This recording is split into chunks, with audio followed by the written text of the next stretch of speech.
The Grand Hall of Harmony's reach sparkled with lights from 1,000 worlds. Delegates from across the galaxy gathered in neat rows, their various forms creating a tapestry of colors and shapes.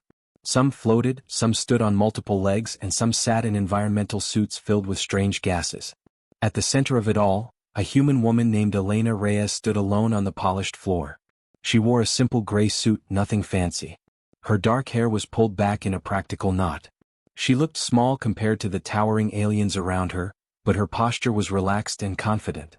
This was her third month representing Earth at the Galactic Council, and she had learned that looking nervous only made things worse.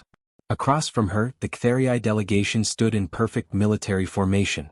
They were impressive creatures, standing nearly 8 feet tall with sleek, muscular bodies covered in dark scales that shimmered like oil on water. Their 4 arms ended in sharp claws, and their large eyes tracked every movement in the room with predatory focus. They came from a world with gravity twice that of Earth, which made them incredibly strong and fast. The leader of the Cthulhu delegation was War Commander Zek'thor. His scales were darker than the others, marked with silver scars from countless battles. He had not stopped staring at Elena since she entered the hall. "The human speaks of trade," Zek'thor said, his voice deep and rumbling through the translation device on his chest. "She speaks of peace and cooperation between our species." Elena nodded. "That's correct, Commander. Earth has resources your empire needs. You have technology that would benefit our colonies. A partnership makes sense for both sides." Zek'thor's mouth split into what might have been a smile, revealing rows of sharp teeth. Partnership. An interesting word. He began walking toward her, his 4 arms swinging in rhythm with his steps. The sound of his clawed feet on the floor echoed through the suddenly quiet hall. Elena stood her ground. She had dealt with intimidation tactics before. "On my world," Zek'thor continued, "we do not partner with prey. We do not trade with the weak. Before any agreement can be made, there must be understanding." He reached to his belt and drew out a long ceremonial blade.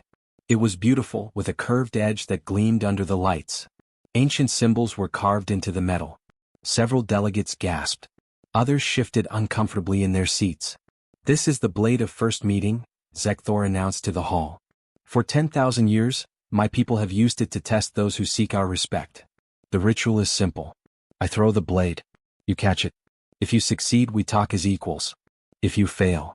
He paused, letting the implication hang in the air. "We know where you stand." Elena looked at the blade, then back at Zek'thor. "And if I choose not to participate in this ritual? Then Earth has no business with the Cthulhu Empire. We will remember that humans are too soft for the realities of galactic life." The hall was completely silent now. Elena could feel thousands of eyes on her. She knew this was a setup. The Cthulhu had reflexes that were legendary across the galaxy. They evolved on a brutal high-gravity world where slow creatures died young. Their reaction times were 3 times faster than most other species. This ritual was designed to humiliate her, to show everyone that humans did not belong at the big table. She also knew that refusing would end any chance of an agreement. Earth needed this trade deal. Their outer colonies were struggling, and the Cthulhu had the medical technology that could save thousands of lives. "All right," Elena said calmly. "Throw the blade." Zek'thor's eyes widened slightly. He had not expected her to accept. A low murmur ran through the crowd. Even the other Cthulhu warriors looked surprised. "You understand," Zek'thor said slowly, "that this blade is sharp enough to cut through steel. If you miss, if your slow human reflexes fail you, it will likely sever your hand. Or worse." Elena met his gaze without blinking. "I understand. Throw the blade." For a moment, Zek'thor seemed almost reluctant. Then his warrior pride took over. He stepped back, widening his stance. The blade gleamed as he held it up, showing it to the crowd. This was theater, Elena realized. He was making sure everyone saw what happened next. Zek'thor's arm moved in a blur. The blade flew through the air, spinning end over end. It was not a gentle toss. He had put real force behind it, the kind of throw meant to kill. The blade cut through the air with a sound like tearing silk. Elena's hand moved. It happened so fast that most of the delegates did not even see it. One moment the blade was flying toward her face. The next moment it was in her hand, held casually by the handle, the sharp edge pointing safely away from her body. She had not flinched. She had not stepped back. She had simply reached out and plucked the spinning blade from the air as easily as someone might catch a ball. The hall erupted. Not in applause but in shocked exclamations and confused chatter. Delegates stood up, pointing and talking rapidly to each other. The Zek'thor warriors stood frozen, their forearms hanging limply at their sides. Zek'thor stared at Elena with an expression she could not quite read. His scales had paled slightly, shifting from deep black to a lighter gray. His clawed hands opened and closed reflexively. Elena looked down at the blade in her hand, then walked forward and offered it back to him, handle first. "I believe we can talk as equals now," she said simply.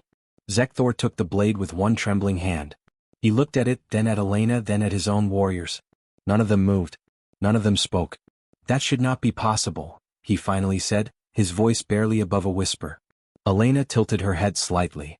"I'm sorry? Your species?" Zek'thor struggled for words. "Earth has low gravity. You have soft bodies. No natural weapons. Our intelligence reports said humans were among the slowest species in the galaxy. What you just did." He looked at the blade again. "No creature from a gentle world should have those reflexes." Elena genuinely did not understand what he meant. "Commander, you threw something at me. I caught it. That's all." "That is not all." Zek'thor's voice rose, and for the first time, Elena heard something in it that surprised her. "Fear. I threw that blade with killing force. The spin was complex. Multiple rotations. In the time it took to reach you, a Zek'thor warrior would have had barely enough time to calculate the trajectory. You did not calculate. You just reached out. As if it were nothing." Elena glanced at the other delegates, wondering if she was missing something important. "It really wasn't that difficult," she said honestly. Zek'thor stepped back. All four of his arms came up in a gesture that the translation device interpreted as profound shock or respect. Behind him, his warriors did the same. "This council session is adjourned," Zek'thor announced loudly. "The Zek'thor Empire requires time to reconsider our understanding of human capabilities." He turned and walked away, his warriors following in tight formation. Elena stood alone in the center of the hall, still holding the ceremonial blade, completely confused about what had just happened. Zek'thor sat in his private quarters aboard the Zek'thor command ship, watching the same video for the 47th time. The holographic display showed Elena's hand moving, the blade spinning through the air, and then the moment of contact. He slowed the playback to 1/10 speed, then 1/20th, then 1/50th. Even at the slowest speed, her movement looked fluid and natural. Her eyes had tracked the spinning blade perfectly. Her hand had intercepted it at exactly the right moment, fingers closing around the handle with no wasted motion. No hesitation. No fear. "Impossible," he muttered in his own language, forgetting to use the translator. The door to his quarters opened with a soft hiss. Pelmara entered, carrying a data tablet that glowed with information. She was his chief science officer, smaller than the warriors but with a mind sharper than any blade. Her scales were lighter in color, marked with the blue patterns that showed her scholarly rank. "Commander," she said, "I have completed the initial research you requested on human evolutionary history." Zek'thor looked up from the video. "Tell me this has a simple explanation. Tell me she had hidden technology. Cybernetic enhancements. Something." Pelmara's scales shifted to a darker shade, which meant she was troubled. "I wish I could, Commander. We scanned her thoroughly after the ceremony. She is completely organic. No implants. No enhancements. What we witnessed was purely natural human ability." "That makes no sense." Zek'thor slammed one fist on his desk. "Look at their world. Earth has comfortable gravity. Abundant food. Mild predators. They should be slow and soft. They should be prey animals, not—" He gestured at the frozen image of Elena's hand around the blade. Pelmara activated her tablet, and a holographic image of Earth appeared between them. It looked peaceful. Blue oceans. Green continents. White clouds. "I thought the same thing at first," she said quietly. "But then I dug deeper into their history. Commander, we made a terrible mistake in our assessment of humanity." "Explain." Pelmara manipulated the hologram, zooming in on an African grassland. Primitive humans appeared, running across the plains. Humans evolved as what they call persistence hunters. Do you know what that means? Zek'thor shook his head. It means they hunted by chasing their prey until it collapsed from exhaustion. Some human hunts lasted for 8 hours. 10 hours. Sometimes an entire day. She paused, letting that sink in. They did not need to be faster than their prey. They just needed to never stop coming. Zek'thor felt a chill run down his spine. That is disturbing. It gets worse. Pelmara changed the image. Now it showed a human throwing a spear. To hunt this way, they needed to track moving targets across vast distances. They needed to predict where an animal would go. They needed to throw projectiles with perfect accuracy while running at full speed. For millions of years, every human who could not do these things died without passing on their genes. The science officer pulled up a comparison chart. On one side was a Zek'thor warrior. On the other was a human. Lines of data scrolled beside each figure. Our reflexes evolved for combat, Pelmara explained. Short, violent encounters where speed determines survival. We are very fast for about 30 seconds, then we tire. Humans evolved differently. Their reflexes are not about pure speed. They are about precision over extended time. Watch this. She played a video clip from Earth's information networks. It showed human children in what they called a schoolyard. They were playing a game, throwing a ball to each other while running. Some of them caught the ball one-handed while looking in a different direction. Others jumped and caught it mid-air. They were laughing and having fun. These are juveniles, Pelmara said softly. Human children. And they are performing feats that would require our warriors' years of training. They do it naturally. For fun. Zek'thor watched in silence as a small human child, no more than 10 years old by their reckoning, caught a ball that was thrown badly. The child adjusted her position mid-stride, reached out with one hand, and snagged the ball without breaking her run. She made it look easy. Their eyes, Pelmara continued, evolved specifically for tracking moving objects. They have a type of vision cell that other species lack. It allows them to predict trajectories instinctively. When Elena caught your blade, she was not calculating angles and vectors. Her brain did it automatically, the same way she breathes. Show me more, Zek'thor said, his voice hoarse. Pelmara pulled up another file. This one showed humans playing various sports. Baseball, where they hit small balls traveling at incredible speeds. Basketball, where they threw balls through hoops while running and jumping. Tennis, where they struck balls back and forth faster than most species could track. They invented these games themselves, Pelmara noted. For entertainment. Activities that would be considered advanced combat training for us are how humans relax and enjoy themselves. Zek'thor stood up and paced the room on all four legs. What about their hunting? You said they threw spears? Pelmara nodded and showed him historical footage. Humans throwing spears at running animals. The weapons flew in perfect arcs, striking targets dozens of meters away. Their throwing accuracy is unmatched in the known galaxy. They can calculate windage, drop, and target movement in a fraction of a second. And here is the truly frightening part. She zoomed in on a human shoulder joint. Their shoulders are specifically evolved for throwing.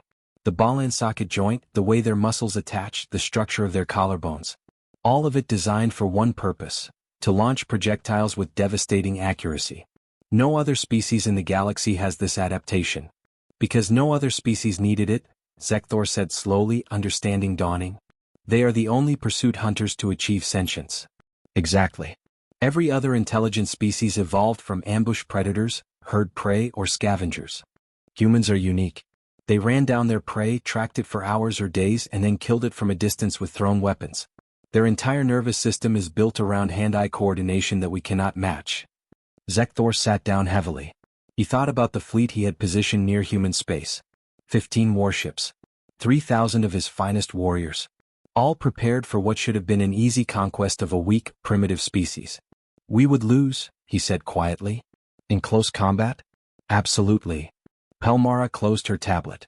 Our warriors are stronger and faster in short bursts. But humans do not fight in short bursts. They adapt. They learn. They improvise. And if it comes to any situation involving thrown weapons, projectiles, or precision strikes on moving targets, we would be facing opponents whose bodies and minds have been refined over millions of years to do exactly that. Zek'thor looked at the frozen image of Elena one more time. She looked so small and harmless in her gray suit. But now he knew better. He was looking at the end result of an evolutionary arms race that humans had won before they ever left their home world. Pull up the files on our fleet deployment, he ordered. I need to see exactly how many warriors we have committed to human territory. Pelmara hesitated. Commander, are you considering withdrawal? I am considering, Zek'thor said slowly, that we may have already lost this war before it even began. The moment that human caught my blade, she showed us exactly what her species is capable of. We just did not understand what we were seeing. He stood and walked to the viewport, looking out at the stars. Somewhere out there, humanity was going about its business, completely unaware that they had just terrified one of the galaxy's most feared warrior races. Contact the fleet, he said finally. Tell them to hold position. No hostile actions. Not until we understand exactly what we are dealing with. Pelmara bowed her head in acknowledgement and left the room. Zek'thor remained at the viewport, his four hands clasped behind his back, wondering how his people had so badly misjudged these strange, soft creatures from the gentle blue world. Pelmara worked through the night cycle, her eyes burning from staring at screens for too long. The Galactic Council's archives contained thousands of reports about every species, and she had requested every single file that mentioned humans. What she found made her scales turn pale with worry. She started with the oldest records, from when humans first made contact with the galaxy 15 years ago. The initial report was written by a Centauri trade captain named Vela who had visited a human space station. Witnessed human workers performing maintenance in zero gravity, the report read. They threw tools to each other across gaps of 20 meters or more. Every throw was perfect. Every catch was clean. When I asked how long they trained for this skill, they laughed and said they learned as children. Recommend further observation. Pelmara moved to the next file. This one was from a Draxian cargo hauler who had hired human dock workers. The humans play a game during their rest periods. They throw a small spherical object to each other while moving in unpredictable patterns. I attempted to join them. I could not catch the sphere even once. They were apologetic and gave me an easier version, which I also failed. A human child visiting the dock caught it effortlessly with one hand while eating food with the other. Cultural note: humans consider this basic coordination. Report after report showed the same pattern. A Kelvin security officer noted that human guards could draw and aim their weapons faster than his sensors could track. A Ephirian medical team observed human surgeons making precise cuts while the patient's heart was still beating, their hands steady despite the movement. A Quellan athlete who competed against humans in the Galactic Games wrote in frustration, "They should not be able to hit moving targets this accurately. Their homeworld has no evolutionary pressure for such skills. Yet they excel at every sport involving thrown objects or hand-eye coordination. It defies logic." But it was the incident reports that truly frightened Pelmara. She found a file marked suppressed, Council eyes only. Her security clearance barely allowed her to access it. The first incident was from 8 years ago. A human freighter had been attacked by Gorvian pirates. The Gorvians were known for their brutal close-quarters combat. They boarded the human ship expecting easy prey. The security footage from the freighter showed what happened next. The human crew, just 12 ordinary transport workers, fought back with whatever they could grab. One human woman picked up a wrench and threw it across the cargo bay, striking a Gorvian in the head from 15 meters away. A man dodged plasma fire by reading the shooter's body language, then threw a metal bar that disarmed the pirate. Another human caught a Gorvian blade that was swung at his face and used it to defeat 3 attackers. The pirates retreated after losing half their boarding party. The human crew had 2 minor injuries. The official report listed the outcome as improbable human luck. But Pelmara now understood it was not luck at all. She found more suppressed files. A human colony had been raided by Skrell slavers. The colonists fought back using farming tools and rocks. Rocks thrown by humans, the report noted with confusion, were more effective than most species using actual weapons. The Skrell withdrew and never returned to human space. There was footage from a human entertainment venue called a circus. Performers threw objects to each other in complex patterns. Some juggled while riding moving platforms. Others caught people thrown through the air. The audience clapped and cheered, treating it as casual entertainment.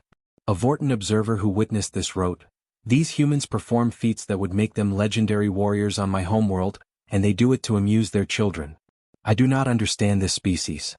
Pelmara compiled everything into a report and brought it to Zek'thor early the next morning. He looked terrible, like he had not slept either. "Commander, you need to see this," she said, transferring the files to his display. Zek'thor read in silence for a long time. His expression grew darker with each page. When he finished, he sat back and closed all 4 eyes. "How many ships did we deploy toward human territory?" he asked quietly. 15 warships. 3,000 warriors. They are currently in position around the human colony of New Perth, awaiting your order to begin the invasion. Zek'thor opened his eyes. And New Perth's population? Approximately 50,000 humans. Mostly civilians. Farmers, miners, families. 50,000. Zek'thor laughed, but there was no humor in it. "We brought 3,000 of our finest warriors to attack 50,000 beings who can casually perform feats that our warriors train a lifetime to achieve. Pelmara, do you know what humans call their competitive games?" She shook her head. "Sports. Physical activities they do for fun and exercise. I access their information networks. Human children as young as 5 years old play something called baseball. They hit a small ball traveling at high speed with a wooden stick, then run. If they miss 3 times, they are embarrassed. On my world, hitting a moving object with a handheld tool is an advanced warrior technique taught only to elite guards. He pulled up another file. They have another game called dodgeball. Children throw balls at each other and try to avoid being hit. The goal is to improve reflexes and coordination. They consider it so simple that they let their youngest play it in schools. Pelmara's translator device struggled with a word he used next. It came out as something between horror and respect. "There is more, Commander," she said softly. "I found records of how humans domesticated other Earth species. They did it partly through superior throwing ability. They could kill prey animals from distances those animals could not comprehend. Some ancient human hunters could hit a moving target from over 100 meters away using only a bent stick and string to launch a small pointed shaft. A primitive weapon," Zek'thor said. "Launched by muscle power alone." "Yes. And they mastered it so completely that when they invented more advanced weapons, their accuracy only improved. There are competitions on Earth where humans shoot small projectiles at tiny targets from incredible distances. They call it a hobby." Zek'thor stood and walked to his wall display. He pulled up a tactical map showing the Kthri fleet's position around New Perth. 15 ships arranged in a perfect blockade pattern. It had seemed like overwhelming force when they deployed. "We assumed they were weak because they come from a gentle world," he said. "We assumed that lack of natural weapons meant lack of ability to fight. We were wrong on every count." "What are your orders, Commander?" Pelmara asked. Zek'thor studied the map. His military training told him to proceed. The Kthri Empire did not retreat. They did not show weakness. They conquered or they died trying. But his survival instinct, honed over decades of combat, screamed at him that this was different. Every report, every video, every piece of evidence showed the same truth. Humans were not weak prey. They were something the galaxy had never encountered before. A species that evolved every aspect of their biology around precision, accuracy, and the ability to strike moving targets. "I am ordering the fleet to hold position," he said finally. "No hostile actions. Not yet. I need to understand more. Commander, the War Council will question this decision. We have already committed forces. To withdraw now would be seen as cowardice." "Then let them question," Zek'thor snapped. "I did not become War Commander by ignoring evidence. Every instinct I have tells me that if we attack New Perth, we will lose warriors we can never replace. And not because humans have better technology or greater numbers." He turned to face Pelmara directly. "We will lose because they are better at combat than we are. Not stronger. Not faster. But more precise. More adaptable. More terrifying in their casual competence. That human diplomat caught my blade like it was nothing because for her species, it truly was nothing. A simple reflex that every human possesses from childhood." Pelmara was quiet for a moment. Then she said, "The fleet is waiting for orders, Commander." They grow impatient. Zek'thor looked back at the map. 15 ships. 3,000 warriors. All positioned to attack a species that juggled for entertainment and taught their children to catch flying objects as a basic life skill. "Tell the fleet to stand by," he said. "I am returning to Harmony's Reach. I need to speak with the human diplomat again. This time not as an enemy but as someone seeking to understand what we are truly facing." He paused at the door. "And Pelmara? Prepare a full report for the War Council. They need to know what we have learned. Because if we proceed with this invasion based on our old assumptions, the Kthri Empire will regret it for generations." Zek'thor's orders never reached the fleet in time. Subcommander Vralketh had grown impatient waiting in orbit around New Perth. He was younger than Zek'thor, eager to prove himself, and he did not believe the rumors spreading through the command ship about humans being dangerous. They looked soft. They moved slowly. They had no claws or armor or natural weapons. "We have waited long enough," Vralketh announced to his officers. "Prepare boarding parties. We will take the colony's main settlement and show the War Commander that humans are nothing to fear." The attack began at dawn. 3 Kthri assault ships descended toward New Perth's largest town, a place humans called Riverside. The ships landed in the central square, and 200 Kthri warriors poured out, weapons ready. The town seemed quiet. Too quiet. Vralketh had expected panic and chaos. Instead, the streets were empty. Then he heard a voice over the communication channels, speaking in perfect Kthri language. "Kthri forces, This is Sergeant Lucas Park of the New Perth Colonial Defense. You are trespassing on human territory. Withdraw immediately or we will respond with force. Vralketh laughed. You have no military here. Only farmers and miners. Surrender now and you will not be harmed. Last warning, the human voice said calmly. Withdraw. Attack, Vralketh ordered. The Zek'thor warriors moved forward in perfect formation, splitting into groups to search the buildings. They had done this 100 times on other worlds. It was routine. That was when the humans appeared. They came from doorways, rooftops, and windows. Not in formation. Not in organized units. Just individuals moving with purpose. Sergeant Lucas Park led a group of 23 Marines, but they were not wearing heavy armor or carrying advanced weapons. They looked almost casual in their simple uniforms. The first Zek'thor warrior to encounter them was named Zek'thor.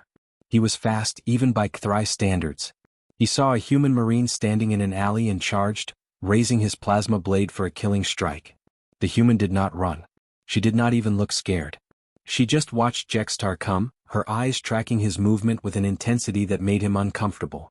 Zek'thor swung his blade in a pattern that had killed dozens of enemies before. A diagonal slash designed to be impossible to block without a weapon. The human's hand moved. She caught his wrist mid-swing and twisted. Zek'thor felt his weapon fall from his grip. Before he could react with his other 3 arms, the human had picked up his blade from the air where it fell and pressed it against his throat. Down, she said simply. Zek'thor dropped to his knees, shocked into obedience. The entire exchange had taken less than 3 seconds. Similar scenes played out across Riverside. Zek'thor warriors discovered that their legendary speed meant nothing against opponents who could read their movements before they completed them. Humans dodged blade strikes with minimal effort, moving just enough to let the weapons pass by harmlessly. They caught thrown weapons out of the air. They deflected attacks with their bare hands. Lucas Park faced Vralketh himself in the town square. The sub-commander held a ceremonial war staff, a weapon he had trained with since childhood. He spun it in a complex pattern and struck at the human with all 4 arms working in coordination. Lucas simply stepped to the side. The staff whistled past his head. Vralketh struck again, faster this time.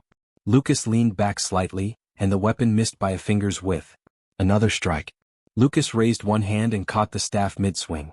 You are not faster than us, Vralketh hissed in confusion. Our reflexes are superior. How are you doing this? Lucas held the staff steady despite Vralketh pulling on it with all 4 arms. You are faster, he agreed. But speed does not matter if we know where you are going to strike before you do it. Impossible. My ancestors hunted animals that were faster, stronger, and more dangerous than you, Lucas said calmly. They survived by learning to read body language, to predict movement, to see the attack coming before it happened. That knowledge is in my genes. In every human's genes. He pulled the staff sharply, using Vralketh's own strength against him. The Zek'thor warrior stumbled forward. Lucas released the staff and struck the sub-commander in the center of his chest with an open palm. It was not a hard blow, but it was perfectly placed. Vralketh collapsed, gasping for air. Stay down, Lucas advised. Your warriors are already defeated. Look around. Vralketh looked. Across the square, Zek'thor warriors were on their knees, disarmed by humans who had not even needed to kill them.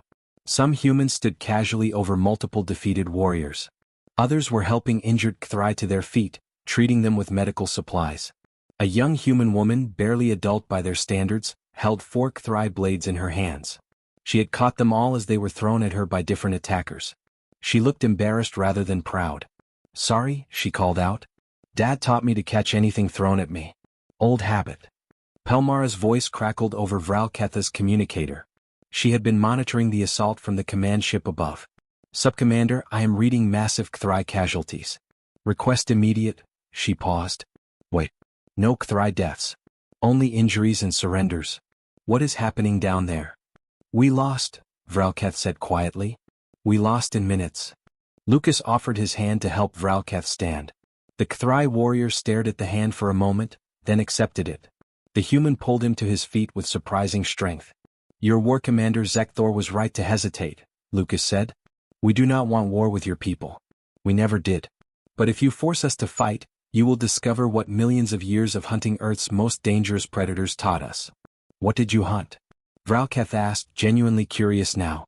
What could have been so dangerous on your gentle world? Lucas smiled grimly. Creatures that weighed 5 tons and could run faster than your warriors. Predators with teeth like swords and reflexes fast enough to snatch birds from the air. Animals that could crush our bones with a single bite. We had no claws, no armor, no venom, so we learned to read their movements, to predict their attacks, to dodge and strike with perfect timing. The ones who could not learn these skills died. Only the best survived to have children. He gestured at the defeated Kthrai warriors. You evolved to fight other warriors in ritual combat. We evolved to hunt and survive against creatures that saw us as food. Different kinds of pressure create different kinds of skills. Vralketh looked at his warriors being helped to their feet by humans. Not executed. Not imprisoned. Just help. What happens now? He asked. Now you contact your fleet and tell them what happened here, Lucas said. You tell them that humans are willing to talk peace. But if you attack again, the results will be the same. We will defend ourselves and you will lose warriors you can never replace. On the command ship above, Pelmara was frantically trying to reach Zek'thor. The war commander's shuttle was already halfway back from Harmony's reach, racing to stop an invasion that had already failed. When she finally reached him, her voice was shaking. Commander, the assault on New Perth has ended. 200 warriors deployed. 0 human casualties. All Kthrai forces defeated in less than 15 minutes. There was a long silence on the channel. Then Zek'thor's voice came through, heavy with resignation. Were our warriors killed? No, Commander. The humans disarmed them and are providing medical treatment. Subcommander Vralketh is requesting permission to negotiate a ceasefire. Another silence. Pelmara could imagine Zek'thor sitting in his shuttle, watching his worst fears confirmed by cold data. Tell Vralketh the ceasefire is approved, Zek'thor said finally. Tell him to treat the humans with respect. And tell him.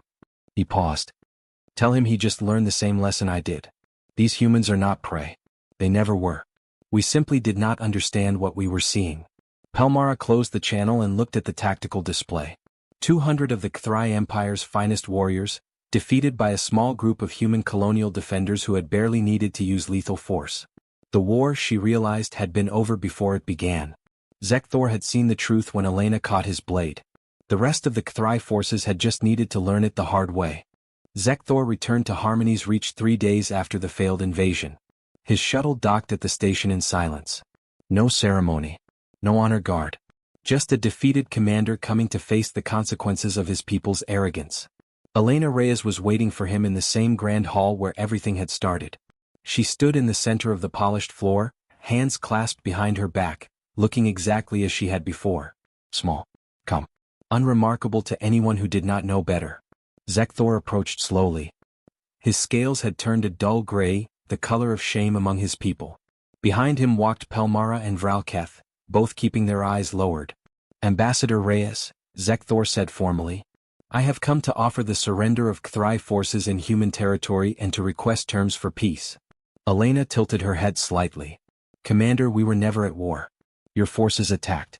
Our people defended themselves. That is all. You defeated 200 of our finest warriors in minutes, Zek'thor said. With minimal effort. With no deaths. You could have killed them all, but you chose mercy. That is not defending yourselves. That is demonstrating superiority while showing restraint. He reached to his belt and drew out the ceremonial blade. The same one Elena had caught days before. He held it in both primary hands, offering it to her with his arms fully extended in a gesture of complete submission. I throw the blade, he said quietly. You catch it. I understand now what that meant. The war was lost in that moment. I simply did not have the wisdom to see it. Elena looked at the blade but did not take it. Commander, I appreciate the gesture, but I do not want your weapon.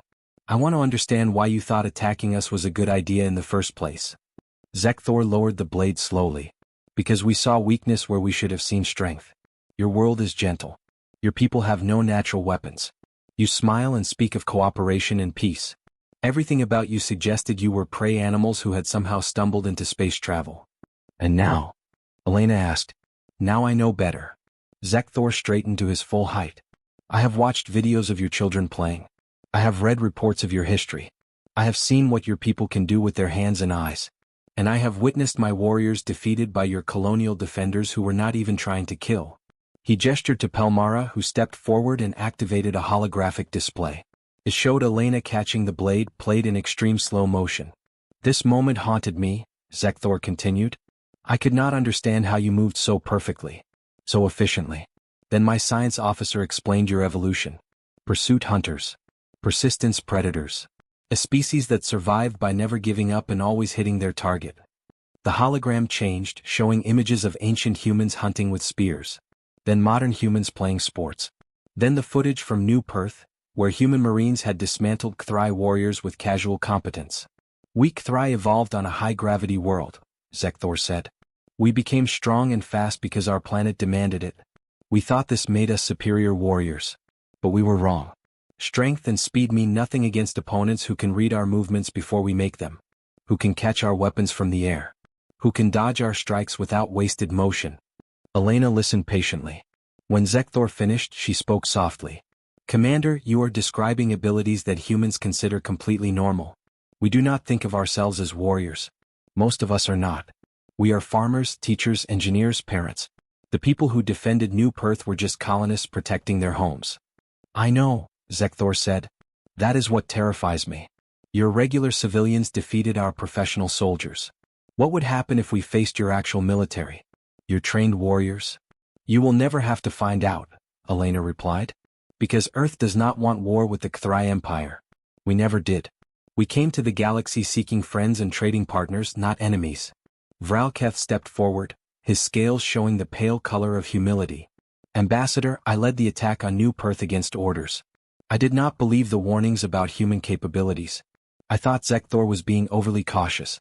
I was a fool, and my warriors paid the price for my arrogance.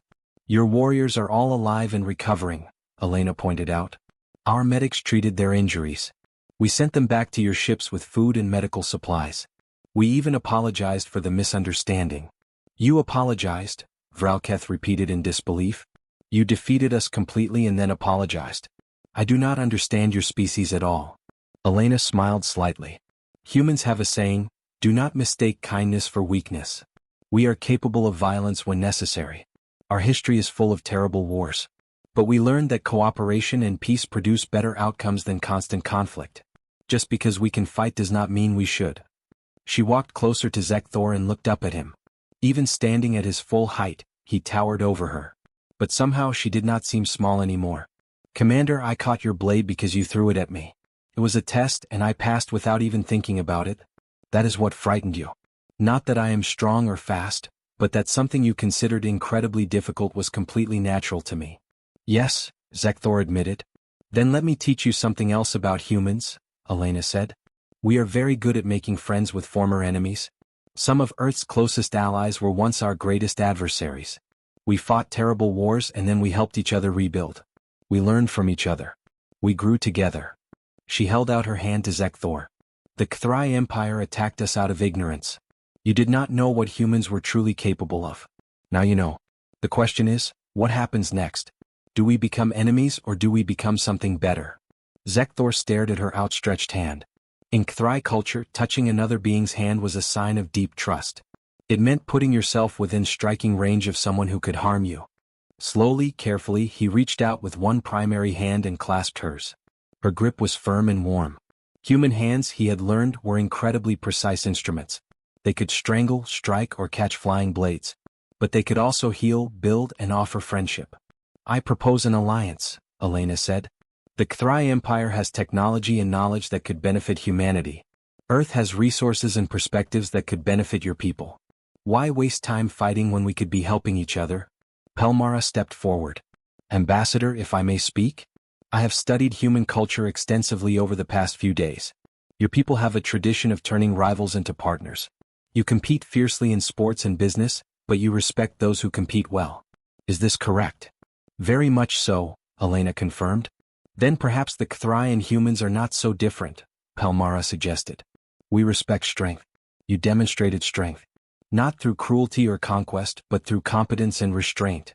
In Zek'thor culture, such a demonstration earns the highest respect. Zek'thor released Elena's hand and turned to face the gathering of delegates who had assembled to witness this meeting.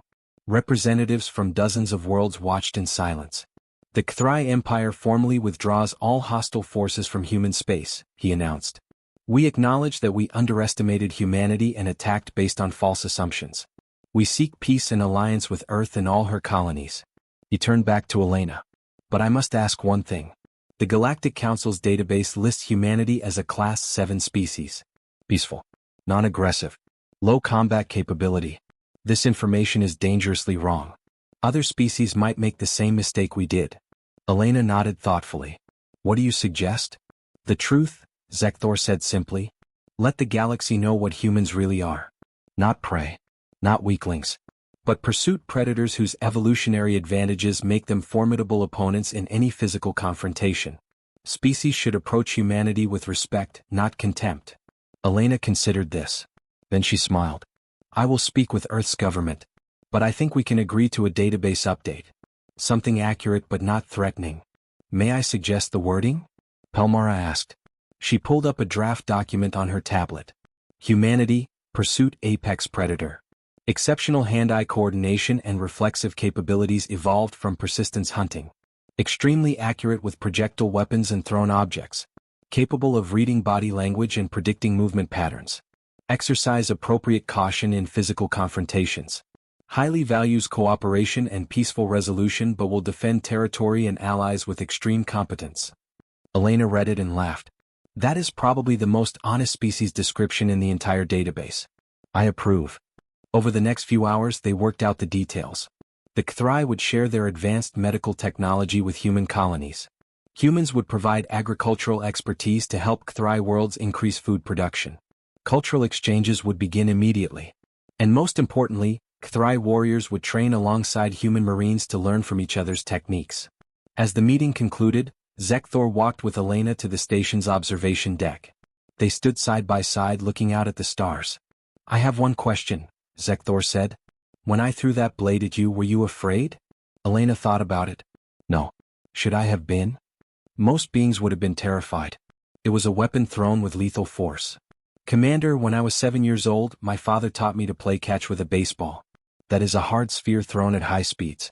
By the time I was 10, I could catch anything he threw at me without looking. When you threw your blade, my brain just saw it as another object to catch. I was more worried about diplomatic protocol than the blade itself. Zek'thor made a sound that his translator interpreted as rueful laughter. Your childhood games prepared you for combat better than our warriors' lifetime of training. The galaxy is going to have a very difficult time understanding humanity. Then we will just have to teach them, Elena said. One friendship at a time. Starting with the Kthri. She offered her hand again. This time, Zek'thor took it without hesitation.